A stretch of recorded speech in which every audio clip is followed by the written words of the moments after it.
Olá, olá pessoal, eu sou a Priscila Leitner, psicóloga especialista em comportamento e transtornos alimentares. Eu tô aqui hoje para falar sobre algo que vira e mexe aparece no consultório, que é aquela pessoa que já entendeu o que ela precisa comer, ela já entendeu o ciclo restritivo compulsivo, ela já entendeu o transtorno alimentar, ela já entendeu que precisa melhorar a relação com a comida, mas ela mesmo assim não consegue mudar. Se isso acontece com você, fica aí que eu vou falar um pouquinho mais a respeito. Para começo de conversa, eu vou pedir aquela ajuda, tanto para curtir quanto para compartilhar esse vídeo, né? Que esse vídeo chegue a mais e mais pessoas. Eu preciso da sua ajuda, do seu incentivo, do seu like. E é isso, esse é um pedido aí de coração para vocês. Principalmente se você gosta do que eu tô produzindo aqui para vocês, se você acha que isso faz sentido, melhor ainda, ok? Every single day. Então vamos lá.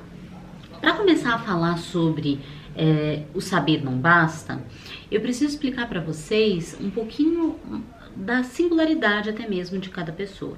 Cada paciente é único. Mesmo aquelas pessoas que têm o mesmo diagnóstico, elas têm toda uma organização, toda uma estrutura de personalidade, elas têm toda uma questão de história de vida, de relação com a comida, de relação com o corpo única. Né? Então, cada paciente é um paciente, a minha frase, cada corpinho é um corpinho, isso está muito presente na minha visão a respeito da mudança do comportamento alimentar. Mas, para vocês saberem, existe um grupo de risco para desenvolver transtornos alimentares. Na verdade, esse grupo de risco ele é mais amplo, mas eu vou falar aqui especialmente do profissional da área da saúde. Então, se você não sabe, fique sabendo que os profissionais da área da saúde, eles são um grupo de risco para desenvolver transtornos alimentares. O que significa isso? Significa que médicos, nutricionistas, psicólogos, educadores físicos, fisioterapeutas, enfermeiros, esse pessoal que tem uma proximidade aí com a área da saúde, eles têm uma tendência maior a desenvolver transtornos e problemas alimentares. E por que eu tô falando isso para vocês? Para que vocês entendam, eu acho que esse é um bom exemplo, esse tipo de pessoa é um bom exemplo, que não basta saber. Eu canso de receber pessoas que me falam exatamente isso, que eles já entenderam, mas não conseguem mudar. E parece que isso fica ainda mais frustrante, né? Quando eu já entendi, mas eu não consigo mudar. Então, o que acontece, né? Quando eu recebo pacientes que são da área da saúde, eu costumo chamar esse paciente de paciente difícil. Ele é difícil porque ele é resistente? Não. Alguns até são, mas não necessariamente. Mas ele é difícil porque ele sabe. E o saber, muitas vezes, impossibilita de abrir a mente, de abrir o coração para o tratamento, né? Então, saber, às vezes, ele é prejudicial ao tratamento. Então isso também vale para aquelas pessoas que não são da área da saúde, mas quando elas descobrem que elas têm uma questão alimentar, elas compram todos os livros, elas começam a ler todos os artigos científicos e elas viram quase expert em nutrição, em comportamento alimentar, em transtornos alimentares, e elas se valem de um arcabouço enorme teórico, e que às vezes é até desencontrado, mas isso não resolve. Também é muito comum em pacientes que, mães de pacientes, né, que são crianças, que têm transtorno alimentar, principalmente o TARI ou a compulsão alimentar na infância. Essas mães, elas vão estudar, elas vão pesquisar, elas vão procurar no Google. Tá errado necessariamente ir pesquisar e estudar a respeito? Não, mas o alerta aqui não basta somente isso. Não basta saber, porque se bastasse a gente não tinha tantos profissionais da área da saúde, inclusive, com problemas alimentares, né? Então, qual que é a grande questão aí, né? Você pode estar me perguntando, mas doutora Priscila, qual que é, então, a questão aí, né? E a real informação é que não tá nada de errado em buscar no Google e tal, mas o Dr. Google, ele já foi, né, responsável aí por vários problemas aí, né, e os profissionais da área da saúde, eles também sofrem um pouco, eu sofro um pouco quando o paciente vem com diagnósticos do Google, né? E às vezes atrapalham mais do que ajudam, né? Eles não dão contorno real e realmente falta base para que isso vire algo concreto para a pessoa, né? Mas enfim, saber não basta. Eu acho que essa a ideia e a ideia é de trazer para vocês o que fazer então, né?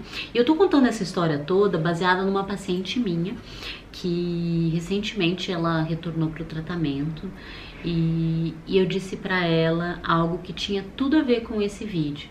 Eu disse para ela que enquanto ela não abrisse mão do saber e ela abrisse o coração para profundidade do tratamento, para mudar a relação com o corpo, para trabalhar todas as questões emocionais envolvidas, não ia resolver. Eu acho que esse é um grande porém da nossa sociedade hoje. As pessoas estão especialistas em macronutrientes, as pessoas estão especialistas em protocolos, as pessoas estão especialistas em muitas teorias, mas elas acabam não lidando com a emoção, com a relação, com aquilo que é íntimo nelas mesmas, na relação delas com o próprio corpo. E isso tudo é muito mais importante do que o macronutriente, né? E esse que é o grande X da questão, e esse que é o grande tratamento que eu levanto, que é a mudança, ela acontece primeiro dentro e depois fora, né? Então, o saber, a cognição, às vezes atrapalha, inclusive. Eu falava para essa minha paciente, mas abre o coração, porque enquanto você não abrir o coração, você pode ler todos os artigos científicos, mais do que eu mesma, mas você não vai conseguir mudar, né? E os problemas alimentares, eles sempre são a pontinha do iceberg, né? Eles são aquilo que está aparente, eles são sintoma, aquilo que a gente consegue nomear. Mas o que está submerso, que é toda a relação com a comida, com o corpo, organização de personalidade, toda a questão familiar, a vivência da própria alimentação, tudo isso que está profundo, que está lá submerso, é o que precisa ir sendo trabalhado aos pouquinhos, né?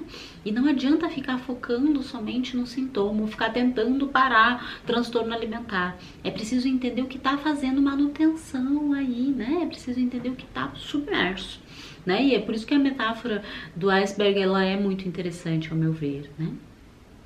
Que o que sustenta a pontinha lá é aquilo que a gente vai precisar tratar. E geralmente diz da parte afetiva, geralmente diz de relações mais profundas, né? E por isso que tem a necessidade de se envolver para além do saber, né? A família, a relação com o corpo, a personalidade, tudo isso são coisas que precisam de ajuste, precisam de olhar, né? E às vezes a gente encontra problemas, às vezes não, e às vezes a gente precisa mudar hábitos. E mudar hábitos é algo tão difícil, né? Que mesmo pessoas que sentam na minha frente e falam assim, eu quero mudar determinado hábito, ainda assim essa pessoa vai ter dificuldade. Porque a nossa tendência é não mudar, a nossa tendência é seguir fazendo a mesma coisa pro resto da vida, né? Então, mesmo os que querem mudar, às vezes também se torna difícil, né? E tudo isso precisa ser identificado. Por isso que, para mudar a relação com a comida, né, preciso olhar para todos esses pontos, mas, primeiramente, é preciso aceitar que não basta saber.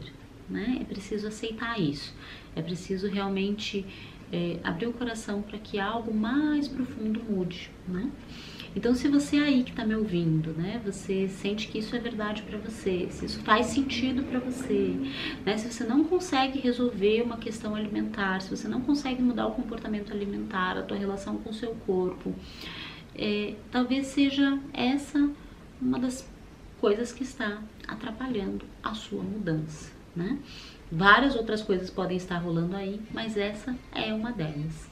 Então, para se mudar, é preciso elencar coisas mais profundas. Não basta simplesmente saber, né? Essa é uma boa provocação para você que pode estar aí passando por isso, que isso está acontecendo contigo, não estou conseguindo mudar. E eu vou deixar várias e várias outras dicas aí ao passar dos dias também relacionados a isso, né? O porquê que a mudança é difícil. A gente está numa época de fim de ano em que todo mundo quer mudar e que todo mundo quer fazer resoluções, né? Hoje a gente vai ter uma live, né? Quando vocês assistirem esse vídeo, essa live já vai ter acontecido, mas é uma live sobre resoluções e por que que elas não dão certo. Então a gente está numa época do ano em que todo mundo quer mudar, né? E o que acontece é que mudar não é tão simples, não basta saber, também não basta só querer. Então a gente tem aí todo uma forma de ver diferente, né? Se vocês gostaram dessa dica, deixa aqui um comentário pra mim, deixa um like, comenta comigo também o que tá rolando, o que passou na cabeça aí, que eu vou adorar saber um pouquinho mais. Obrigada, até mais, tchau, tchau!